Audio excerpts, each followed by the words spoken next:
Miss Meena. ఎవరు? ఎవరు అని అడుగుతున్నావంటే నేను కట్టుకున్న చీరని బట్టి వేసుకున్న జ్యువెలరీని బట్టి కళ్ళున్న వారికి ఎవరికైనా తెలియాలే నేను కోటీశ్వరరాలనని. ఓ, నువ్వు గుడ్డిదానివన్నమాట. అవును, కానీ ఒక్క విషయం, కళ్ళున్న వాళ్ళైనా పరిచయం లేని వాళ్ళు పేరు పెట్టి పిలిస్తే ఎవరు మీరనే అంటారు. గుడ్డిదానివైనా గడుసుదానివే. ఇంతకీ మీకేం కావాలి?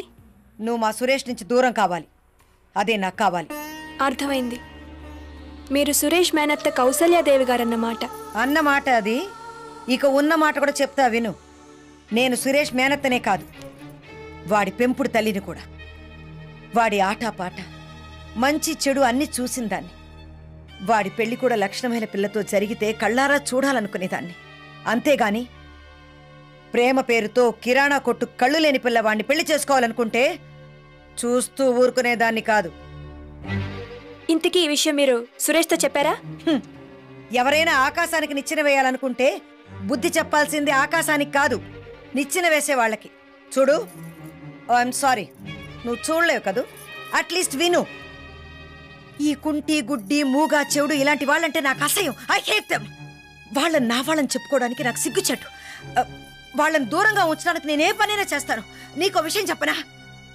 నా కన్నబిడ్డ పుట్టు గుడ్డిదని తెలియగానే దాన్ని కోర్టు మెట్ల మీద వదిలేసింది. దాన్ని నేను పెంచుకుందామని పట్టుబట్టినందుకు కట్టుకున్న మొగుడిని కూడా కాదనుకుని విడాకులు తీసుకున్న దాన్ని నేను.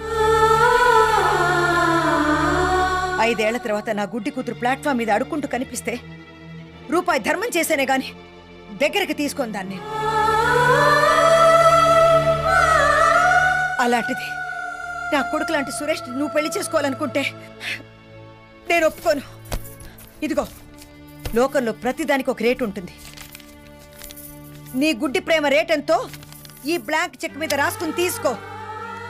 సురేష్ని శాశ్వతంగా మర్చిపో. వస్తా.